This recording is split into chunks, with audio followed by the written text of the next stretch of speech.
If you're into radio, this is a familiar scene and a familiar sound. WABC 89 WLS Chicago. Hot Rockin' C100 63 WPRO. Hot Hits Kiss FM. The Fan WFAN New York. Hi, I'm AC programming consultant Gary Berkowitz, and if you're into radio jingles, you're gonna love this video. And yes, what you just heard are the voices and faces of Jam Productions in Dallas. In today's video, we'll be talking about one of my favorite topics, jingles on the radio, how they started, and where they fit in today's radio world. My special guest is arguably the most influential person in the world of radio jingles, the president and owner of Jam Creative Productions in Dallas, and my longtime friend, Jon Wolfert. Now, Jon's early love of radio and jingles started when he was growing up in New York. From his early beginnings in the dubbing room at Pams to owning and operating one of the world's most successful jingle companies, and from being a childhood fan of WABC to becoming their jingle company of choice. You'll hear Jon's story as well as his view on where jingles fit in today's radio landscape. Now, I've often referred to Jon as a partner because he's been right there with me, helping to build many of the iconic radio stations that I've been involved with over the years.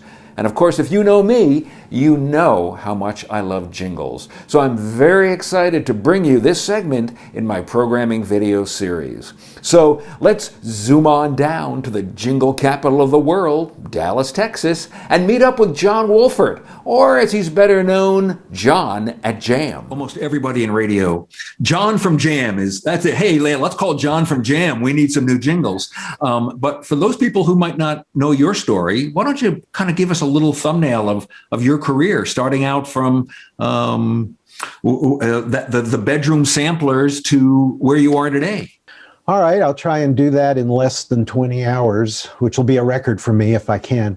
Well, as we said, I grew up listening to the great radio stations that were around New York in the 60s. My favorite was WABC, but there were others as well.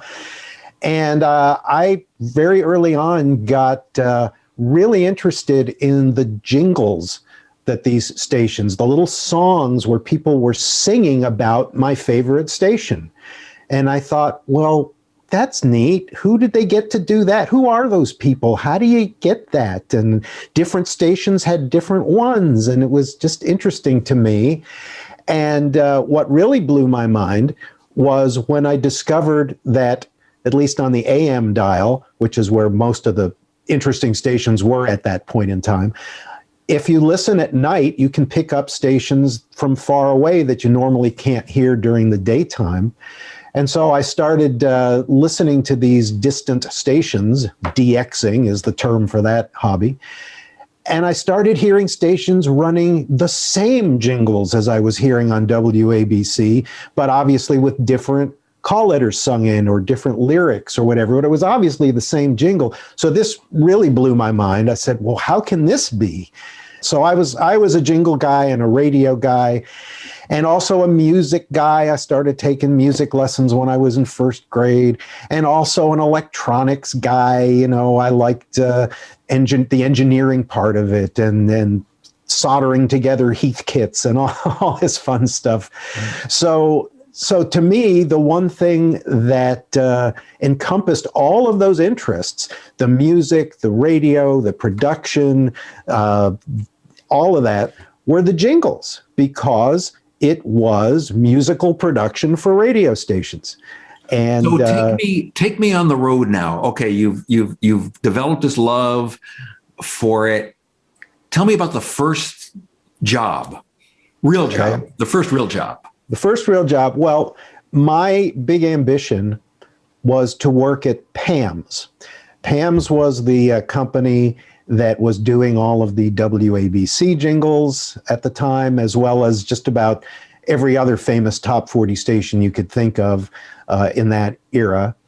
And I discovered by, as you learn more and more about the business and about radio, and so you discover there are companies that make these things. And most of them were in Dallas, Texas, which is where I'm talking to you from right now. And turns out that a long way from Great Neck. a long way. And especially then when it's like Texas, that's like what, 8,000 miles away? I mean, you have no idea. And in terms of a New Yorker, Dallas is about 68,000 miles away. Yeah. Culture shock, definitely. Yeah. So I discovered that the jingles that I liked the most were made by this company in Dallas called Pams. And I was very set on working there, which was weird because usually at that age, a guy or, someone would say, oh, I want to work at a recording studio, or I want to make records, or I want, just some vague notion of that. And I said, no, I want to work at this one specific little place. And jingle companies are not huge. They don't have hundreds of people, they have 10, 15, 20 people at the most, so it's a real needle in the haystack thing. But, I was fortunate in that I was able to get an entry-level job there by persistence. I did go down to Dallas one summer just to see the place.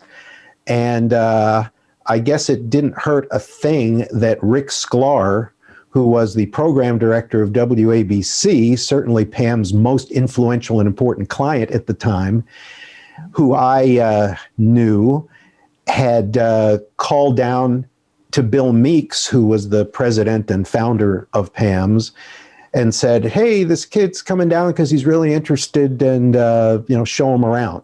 That didn't hurt either. No, but not at all. But I went down and I spent 3 days just in awe of what I was seeing. I got to meet the singers and the engineers, the writers, and just got to sit there and watch them do sessions, which was just great. They were all so nice to me and so kind. And I had brought along, a little demo reel of some of my production, including some jingles that I had edited together in such a way to make them for stations that they had never actually sung. Right. And I played that there, because I figured they'd either be impressed or arrest me. Those are the two options. And they said, yeah, that's good. When did we do that? And I said, you didn't do that. I made that out of this, and this. So they're, oh, wow, okay, this guy's a production guy. Okay. So I made it clear that I wanted to work there, but at the time there was no opening. I just kept calling every month, being persistent. Yeah. I said, I'm here. Hello, I'm here. And one fateful day, they had an opening, and it was in the dubbing and editing room. And once I got there, they slowly discovered that I knew as much, and in some cases more, about their product than they did. And I don't mean that as an ego thing that I would put it in their face. I'd just be sitting there doing my thing. And one of the guys would come in and say, hey, I need a copy of Series 26. Now, that's the one that we did. And I'd say, yeah, it's all American. I know what it is. You became the go-to guy at Pam's. Yeah, so they okay. So now, who offered you your first job? Was it Bill Meeks? It was Bill Meeks called me. Right. Wow. In Great Neck. So you became the go-to guy at Pam's, and which we'll talk about a little bit later because you now own Pam's. Yeah. Okay. So what happened was, I don't want to leave myself in the dubbing and editing room. They fairly rapidly advanced me into being a recording engineer, first doing some mixing and then doing live recording. So anyway, that was great. And I was in heaven there for several years. And then the reason that all fell apart is the same reason that sometimes great radio stations fall apart, which is silly things done by management, bad business decisions. And because jingle sales had gone down a little bit in the early 70s because there was a trend where everybody just wanted to use one shotgun jingle instead of a big package of jingles. And so, Mr. Meeks decided, well, we better get into doing some other things. And so he decided to get into programming, basically creating automated formats for stations. And he wanted to sell the equipment that went with it. And they just got into a whole lot of areas that had nothing to do with making jingles and commercials. And it lost money, and paychecks were late, and they bounced when you got them. And the morale was way down because, the only thing that was bringing in money was the jingle division, and it was just bad. So you get up one day and realize I've got to start looking for a new gig. Yeah. Well, what happened was, the best people started leaving because they could see the writing on the wall. And then it's just like a horrible spiral of, well, if the good people leave, then the product isn't as good, then the sales go down, then more people leave, So I didn't really want to work anywhere else. That had been my life goal. To me, I was already at the top thing I wanted to do. So anywhere else I went would be a step down, which is depressing when you're only 20 something, not very much years old. But, you got to do what you got to do. So I spent a few months as a freelance engineer, just engineering at various studios around town, different kinds of sessions. Some commercials, a lot of jingles, some music, record album stuff too.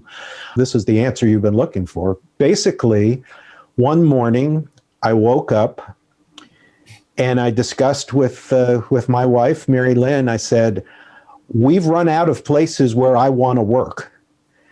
And we decided, well, then we better make our own, because then I'd have a place to work. So we decided to form our own company, Jam, taken from the initials of John and Mary Lynn, J-A-M. We were Jam before it was cool, hip, and trendy. So plus that was actually a nickname. I mean, we met in college, and that was kind of a nickname people used for us as a couple, because we were always together. And so instead of people saying, hey, anybody know where John and Mary Lynn are? They'd say, where's Jam? So you guys decide, you open up your company. Tell me, who was your first radio client? The actual first thing that could be considered a radio station ID wasn't actually for a station. It was for a show. It was for the Nightcap Radio Network, which was a network of two stations, KSL in Salt Lake City and WHAS in Louisville, and this guy named Herb Jepko, who did a talk show, the world's most non-controversial talk show. I remember that because I would listen to that at night. And those two stations have great coverage at night. They covered most of the country. And I heard this as I was DXing around, still listening to radio stations at night.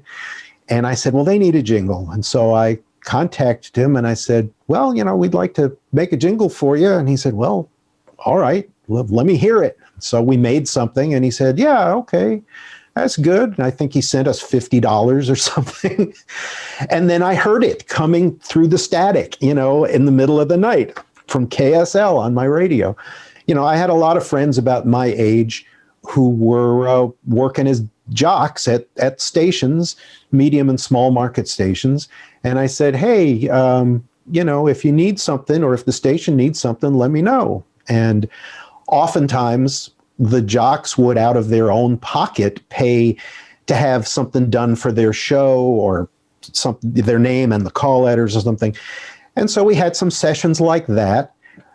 And then the program directors of those stations would hear it, obviously, and they'd go, well, where'd that come from? That sounds pretty good. That's better than what we have. And they say, oh, there's this new company, Jam.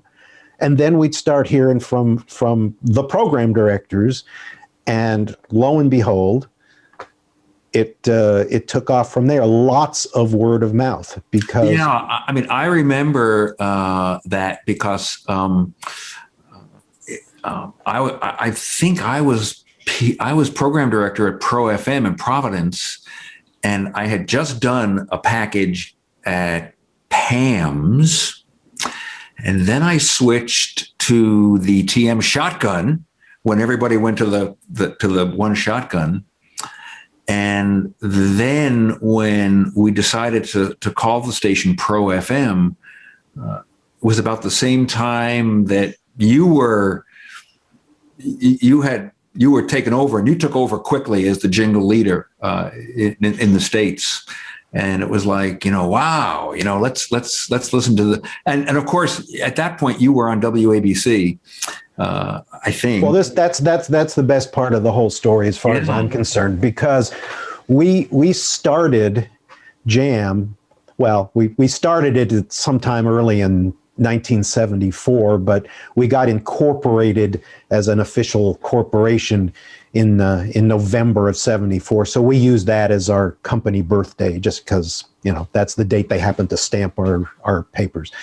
So we started in 1974, and, neither one of us, Mary Lynn or I, had the money to really start a company and have offices and staff and do a lot of advertising and all this. I mean, I had worked at Pam's. Nobody gets rich doing that. She was a teacher. Sadly, nobody gets rich doing that. They should. And, we started the thing in our apartment. I mean, the second bedroom we had was our office. And we were the staff at the beginning.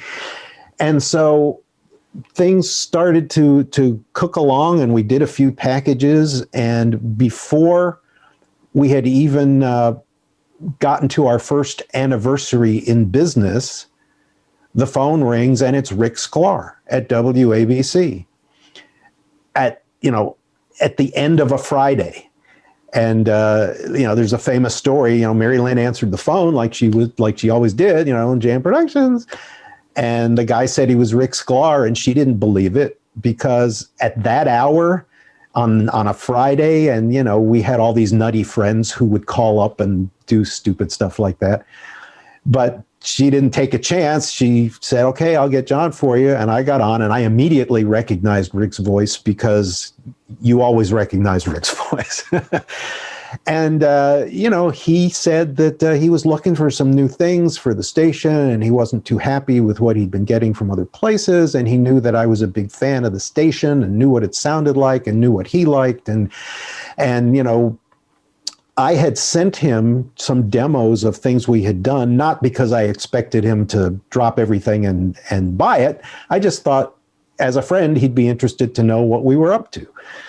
But that turned out to have been a good thing to do, because he had our phone number. So, so in October of 75, our jingles appeared on WABC. And that relationship continued all through the years they remained as a music station.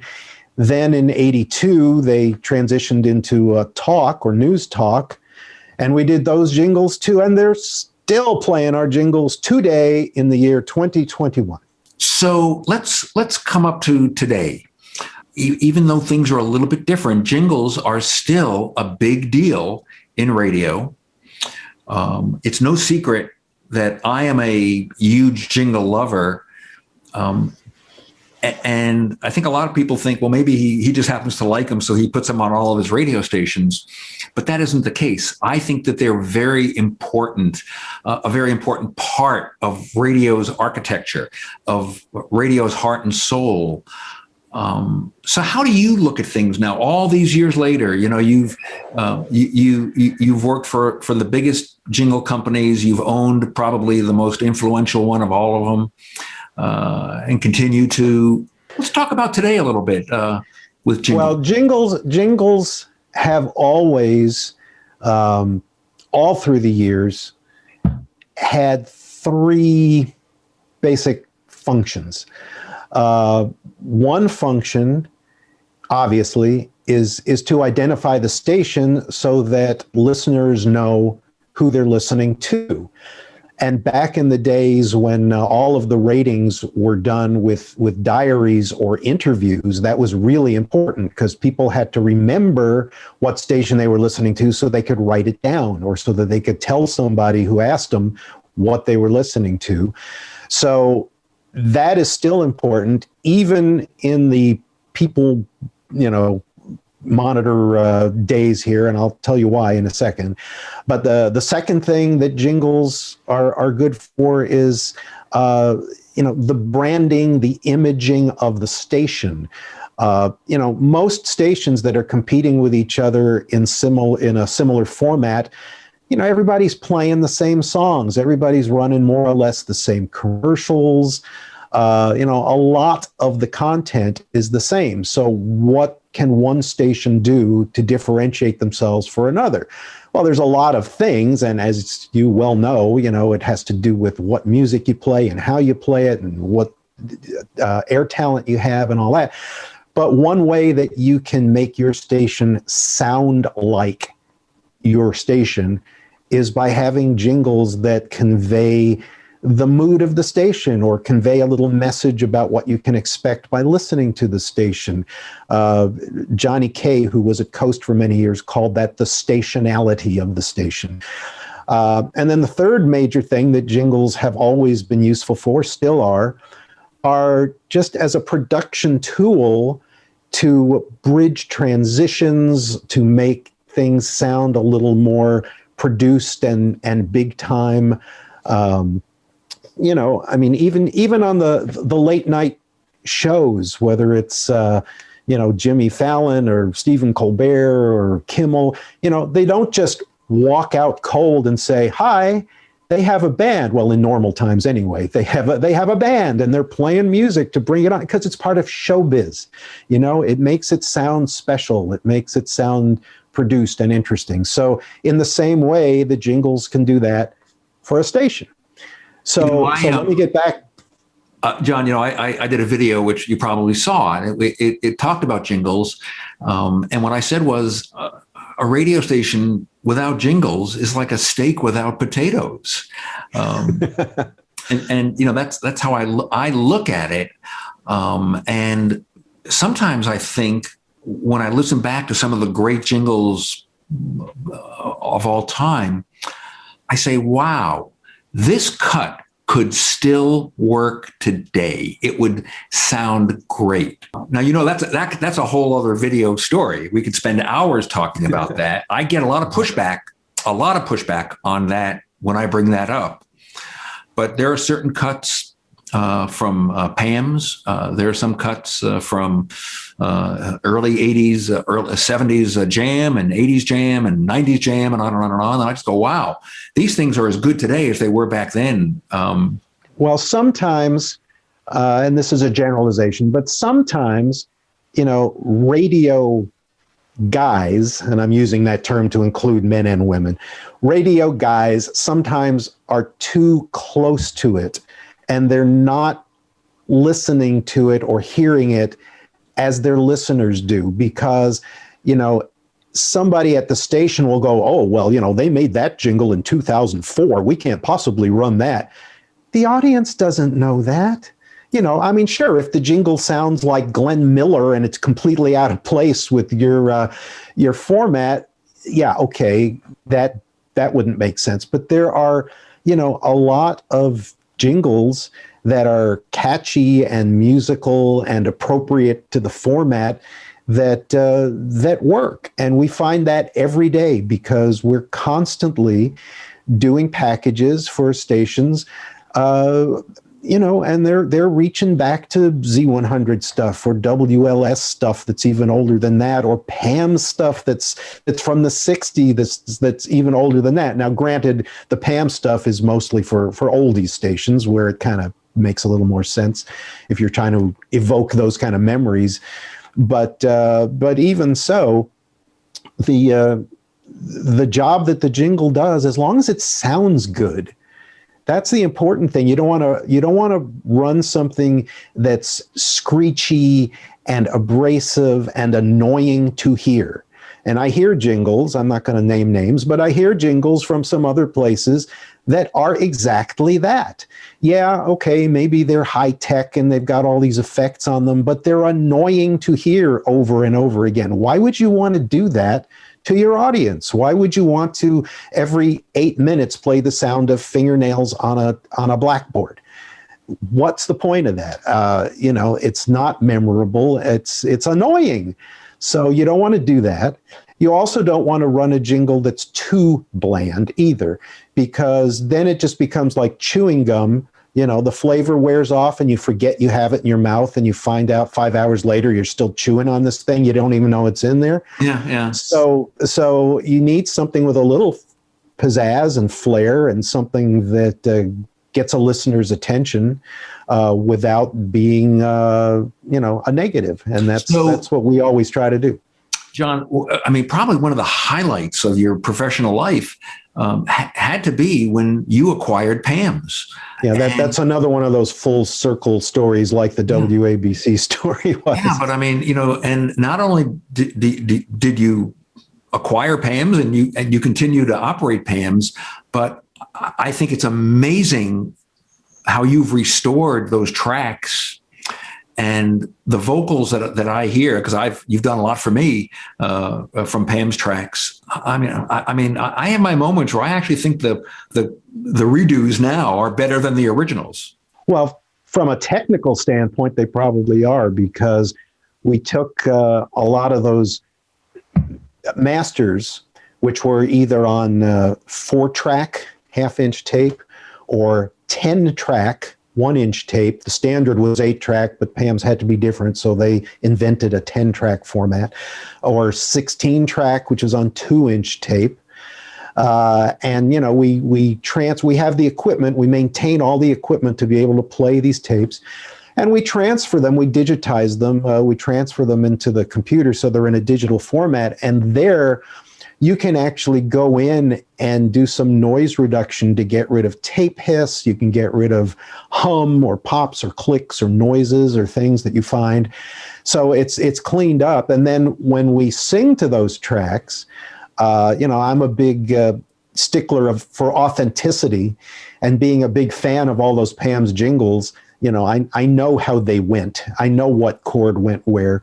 So, I make sure that when we sing them, it is as true to the original as possible, unless a client asks for something different. That's a different story. But, it's amazing to a lot of people that jingles that they remember from, over half a century ago can be sung today and not only still sound good or as good, but like you said, in some cases better. I'm really proud of the stuff on Sirius XM. Yeah.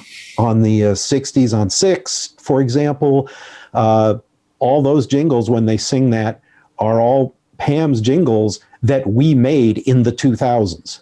Wow. And, they sound really good. Jon, one of the many, many things that I love about you, and having worked with you, for so many decades now, is that, you are not only a musician or a jingle guy. I think your love of radio is probably equal to your love of doing the jingles. And that's what I always found the best part with you, because when I would be talking to you about a custom or about even just buying syndication, I would say, well, I'm thinking about this cut and here's how I'm going to use it. And you were always great at saying, well, yeah, but you know what? If the jock talks it up, he won't have enough time, blah. You really understood the radio part. And I think your love of radio comes through on your weekly show that you're doing on Rewound Radio every week, which I'm sure a lot of people who may be watching this video right now are fans of that show. But I think that's really one of the more remarkable parts of Jon Wolfert is that you understood not only the jingle side, but you understood how, once they got in the building, how they were going to be used. And you cared probably more than anybody I know that every little 6-second or 3-second cut that came out of Parkdale was perfect. Well, here's the way I always like to look at that. I think of myself as a radio / production guy who happens to know music rather than a music guy who's trying to do something for the radio. And it's two completely different outlooks.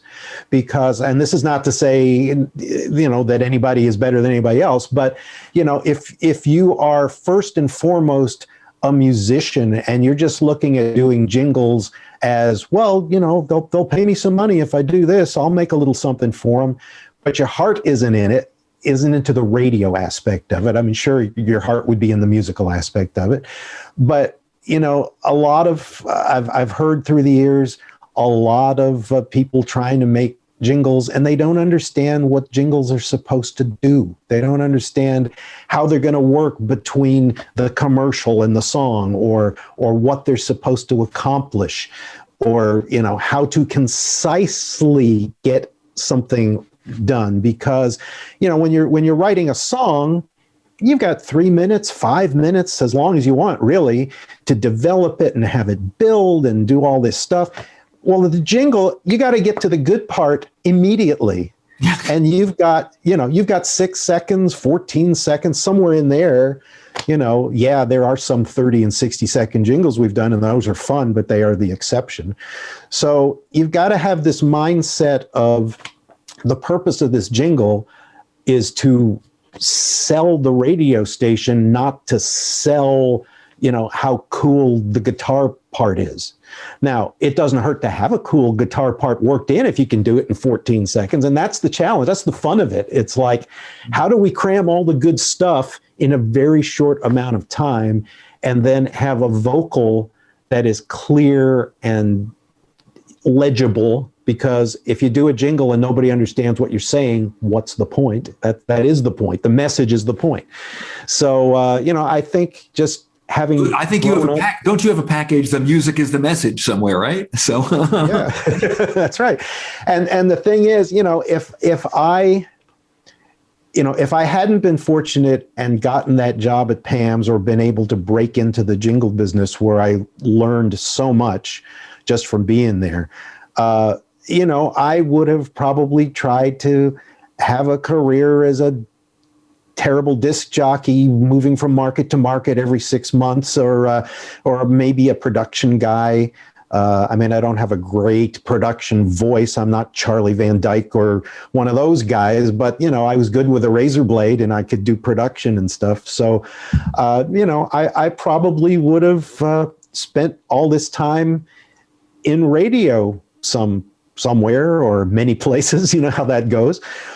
And the other thing is, you know, thanks for the plug. You mentioned this little show I do on an online station called Rewound Radio. Hard to say, but that is a lot of fun because, as I'm sure most people who are watching this right now, once you've been on the air anywhere in any capacity, this little virus gets into you, and it may go dormant, but it never leaves.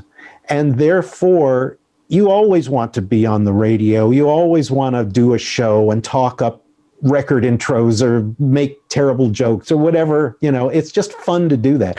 And so a few years back, my friend Alan Sniffen, who operates this station, Rewound Radio, we were talking, and we've done a lot of jingles for Rewound Radio, lots and lots of jingles, because it's a station that's for people who like the music of the 50s through the 80s and also like the style of radio that existed in those days.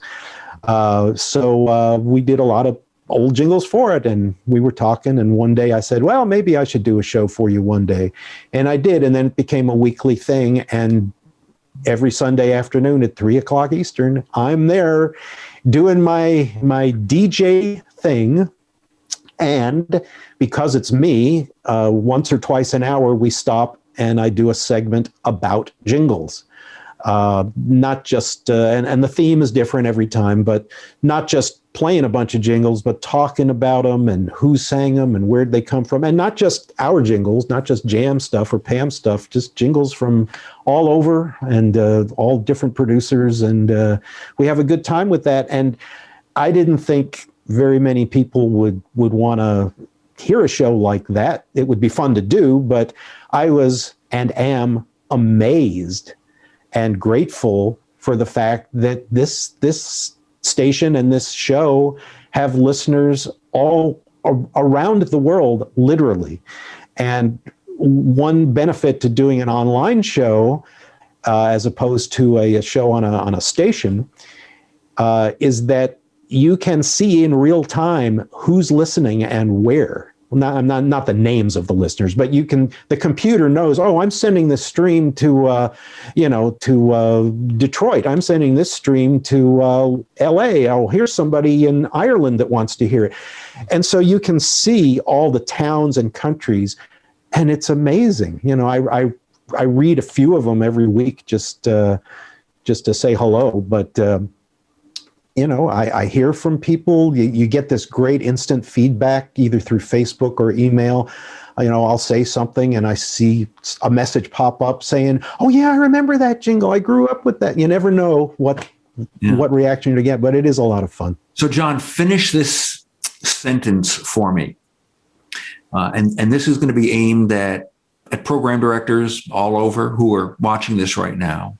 You should use jingles on your radio station because Gary said so, and you should always listen to Gary.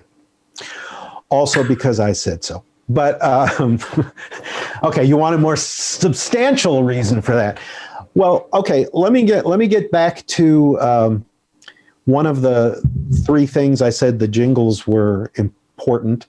One of the things I said was the branding, the imaging. And, some markets, some of the bigger markets in the US now have the people meters. And some people make the argument, yeah, well, we don't have to play jingles to get people to remember who we are anymore because it's all automated anyway. And you've got this little people meter that reads this encoded signal and figures out who it is. Okay, well, here is my analogy to that. If you go to the grocery store and look at all of the items on the shelf, they all have barcodes on them, okay? The cashier, when you go to check out, doesn't need to know that you bought a bottle of Coke. They just go, blip, and the machine goes, oh, Coke, and charges you for it. So why does Coke spend millions of dollars on advertising and jingles and imaging? And why do they have a Coke logo or a Coca-Cola logo on the bottle? Why isn't it just a generic, Helvetica font that says Coke? Because it's all about creating a brand. It's about creating an image. It's about giving you a feeling of ownership of it. Oh yeah, this is my drink. This is somebody else's drink. This is my drink. I recognize it. My drink looks like this, And so it's the same with radio. It's like, this is my station. My station sounds like this. My station has a little song that sings their call letters, and it goes like this. And, anything that you can do to localize it, to personalize it, to create some kind of unique sound that they're not going to get from the competition is worth doing. Plus, not every market has a people meter, and the ones that don't, you still have to get people to remember who they were listening to because it's still diary based. So that's important as well. But the showbiz element has not changed. The branding and imaging element has not changed. And it's just a matter of how you go about it. Now, I know that, it became very popular and still is to use a station voice, which is usually not somebody who actually works at the station. It's usually one of several voiceover talents spread around the country who do this work. And they'll say generic lines about the radio station, that will sometimes get played in the middle of music sweeps or something. And that's fine, but, you know, the guy down the dial can also hire somebody with a nice voice to read lines and stuff. What's going to make it different? And one of the things that makes it different, that can make it different, is if you integrate that voiceover thing with a jingle. Because, you know, we started making jingles that have little music ramps or donuts or beds, little instrumental places where the station can drop the person saying, you know, the best music for your workday right here. And then the singers come in with the call letters. That makes it sound like it was really made for that station. It just isn't some generic thing. And, you know, jingles are just a way to do that. You know, what really makes Jon so good at what he does is not only his love for jingles, but his love for radio. And if you haven't caught it yet, don't forget to listen to Jon on Rewound Radio every Sunday at 3 o'clock Eastern. Great music, fabulous stories about the jingles, the stations that used them, and a lot of behind-the-scenes information. If you're a jingle lover, you're going to love it, and don't miss it. So there you have it, the story of Jon from Jam and how Jam Creative Productions grew to be the worldwide jingle force that it is today.